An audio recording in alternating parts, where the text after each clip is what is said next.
Boker Or Kal Kadosh Bekiim Bahalacha, day 10. We're on page 39, Halacha Yud Zayin. It says over here, we're talking about mourning, Tikkun Hatzot, mourning over the Bet Hamikdash, right? The destruction of the Bet Hamikdash. Anyone who possesses genuine fear of Hashem, of heaven, will mourn regularly over the destruction of the Bet Hamikdash. Chachamim taught us that the night is divided into 3 time periods, right? It's based upon the Gemara Berachot. At the junctures between these periods, the Blessed One, HaKadosh Baruch Hu, roars like a wounded lion, saying, "Woe unto my children, for due to their sins I destroy my house, burn my sanctuary, and exile my children to foreign countries." It is fitting for us to join Hashem in lamenting these things at those times and pray for the restoration of the Bet Hamikdash. This is the meaning of the pasuk in Hechal: rise, sing at night, right? At the beginning of each time period. Roni, right? That's what he said. Kumi Roni balayla lerosh hashmurot. Although this is a teaching of the Gemara and this is a ruling of Maran Shulchan Aruch, the Kabbalists instructed us that it is more correct to rise at midnight for this purpose. Meaning, technically speaking, they weren't talking about, right, at the, it has to be after Chatzot, and that's Al-Pi the Kabbalah, okay, because it says Rosh HaShmurot, the beginning of each time period, okay? So he says, see the footnote to Halacha 25, every devout Jew should rise at midnight or sometimes afterwards during the night to mourn and lament the destruction of the Bet Hamikdash, the exile of our people and the Torah, and the great tzaddikim have been martyred throughout the centuries. The text of Tikkun Hatzot was compiled especially for this purpose. Certainly, if someone has remained awake after midnight, he should make sure to recite Tikkun Hatzot and empathize with the suffering of the Shekhinah before he goes to sleep. 23. Torah study and prayer call for joy. Meaning, even though we just said that we're lamenting for the Bet Hamikdash, everything else is to be done with simcha. The Rav Chida cited the Mishnah Berurah 110, explained that although we must mourn regularly for the destruction of Bet Hamikdash, we must be careful that when we're studying Torah and praying, right? We have to do it cheerful. We have to do it with simcha. The Ruach Chaim Palache added that this is because our prayer is substitute for the daily sacrifices that should be offered in the Bet Hamikdash. And our sages taught in Berachot, and as Maran wrote in Shulchan Aruch, in fact, our sages taught that the prayer is even more exalted than the sacrifice of the act of construction of Bet Hamikdash. Meaning, our tefillot are even higher up than korbanot, or even the building of the Bet Hamikdash. And therefore, when we're praying, there's no necessity to mourn the loss of the Bet Hamikdash. So when we're doing tefillah, not with face of Tisha B'Av, I'm telling you, sometimes you look at these people that, no, they're happy, they're enjoying, to be with a smile. That's the way it has to be. Okay, fine. Number 18, Halacha 18. Right? The moment of midnight regarding Tikkun Hatzot and Slichot is computed as exactly 12 clock hours after midday. Midday is defined as halfway between sunrise and sunset. We consider the moment of sunrise at the beginning of the day, and this is the reason one should not recite Amidah until after sunrise. Meaning, since Netzach Hama is the beginning of the day, we go from sunrise to sunset. Netzach Hama until Shekiyah, those are going to be 12 hours. Half of that time becomes Chatzot Yom, and 12 hours exactly after Chatzot Yom is going to become Chatzot Laila. 24, footnote.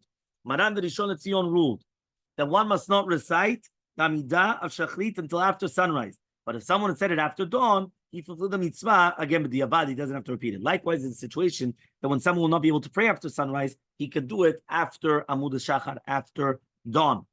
Halacha number 19. Wherever in the globe, right? One is located. Wherever on the globe, it's a mistake. Wherever on the globe one is located, right? The halachic midnight is computed as midway between sunset and sunrise in that location, even if it's already past midnight in the land of Israel, right? Of Eretz Yisrael. People who live in the west of Eretz Yisrael must wait until it's midnight where they are located. See Al Kud Yosef Yamim Noraim, right? English edition, page 49. What does that mean? I can't say, listen, it's already Chatzot in Israel, so here it's 5 o'clock in the afternoon, right? And I'm going to say, now we can do Tikkun. No, it's not midnight yet. You have to wait for here. And after midnight, one may recite Tikkun Hatzot on any time until dawn. So you have until dawn. Okay? 25. In Yalkut Yosef Yamim Noraim, it was explained that Achorim debated this halacha. Some people report that the Maran Shel Tzion was ruled in public that it's permissible to say Selichot anywhere in the world after the moment of midnight in Yerushalayim. But it's an unreliable report. Meaning, people just say, this is what... No, it's not reliable.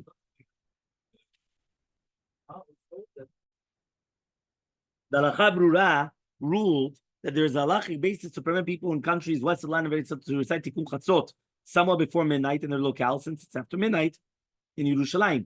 Although regarding other halachot, everyone must follow the solar timetables of his location. Regarding Tikkun Hatzot, there is room for leniency, since the Mikdash Melech cited Harav Menachem di Lonzano, ruling the one when we cite Tikkun Hatzot before midnight anywhere, even in the land of Israel. We do not follow this ruling in general, but for places west of land of Eretz Yisrael, it makes more room for leniency. So, meaning there's a halakha that only to do with Tikkun Hatzot, there might be room for leniency, because since there are some people who say that, remember, according to the Gemara, it's in the Rosh Hashmurot.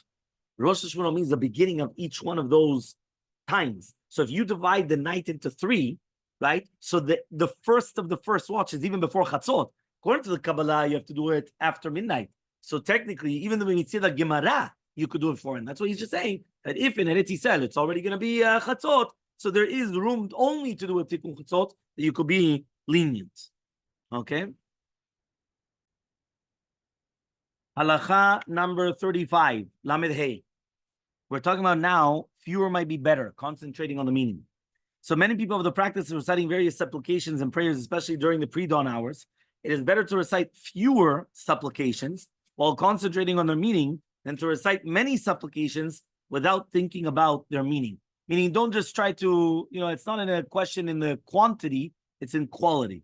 Of course, if someone is capable of reciting many supplications while concentrating on their meaning, that is the best of all, obviously.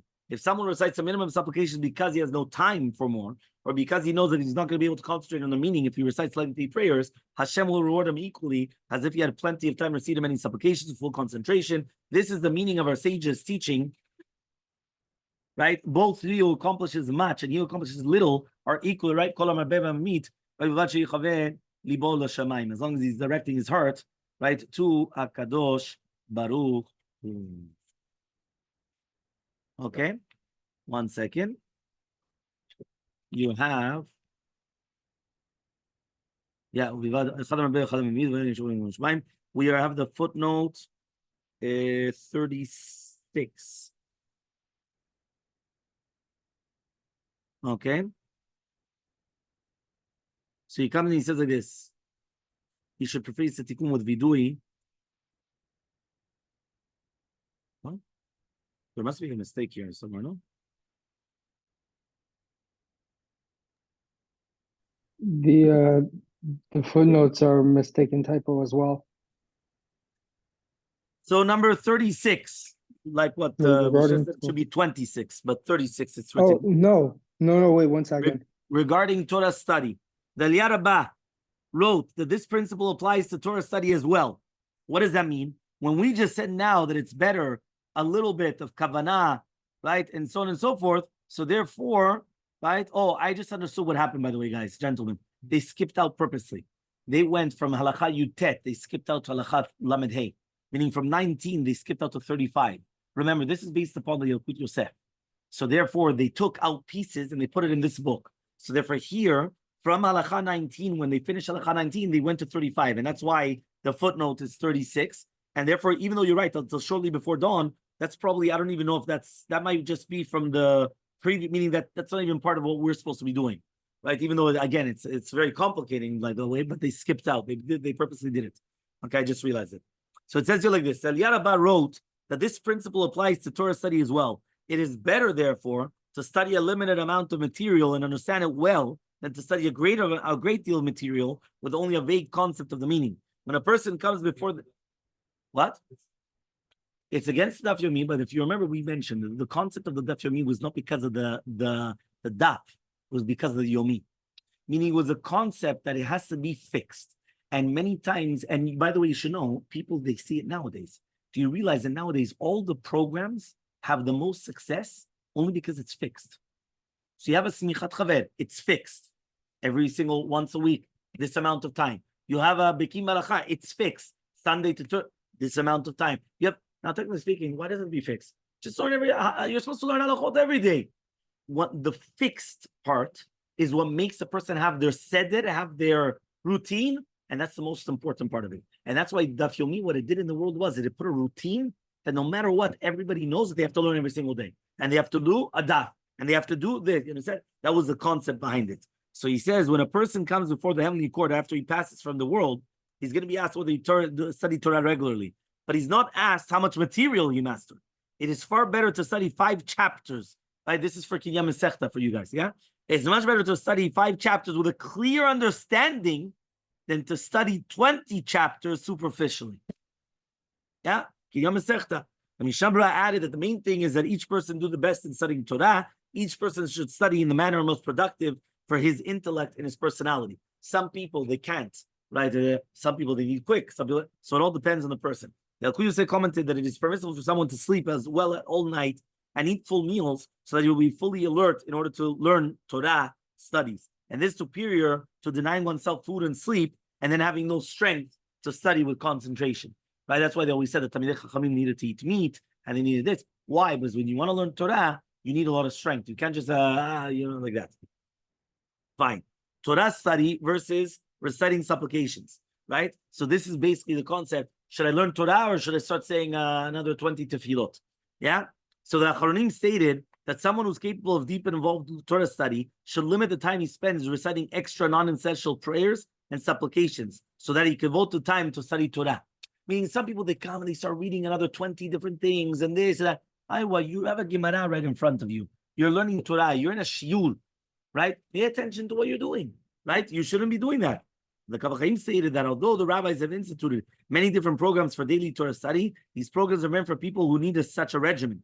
He says, and would waste their time with frivolities, right? Frivolities, right? Were not for these programs. True Torah scholars, however, they need to follow these programs since they are fully capable of devoting themselves to keep Torah research all the time, and therefore they don't have to do these things. The Oziel maintained that a very short daily program, freeing the rest of the day for serious Torah research. Okay, the Mishabra added studying Rav Chida and the Chayadam that everyone must set aside some time for studying Musar. Every person has to battle the Yetzer Hara, and the greater person is, the harder the Yetzer Hara is, and will struggle to bring him to sin. The end of the Yetzer Hara is to study our sages' Torah words, extolling true traits of piety, which means you have to learning, and everybody has to learn Musar that was brought down to Rav Chida. Very, very important. Have a wonderful day, everyone.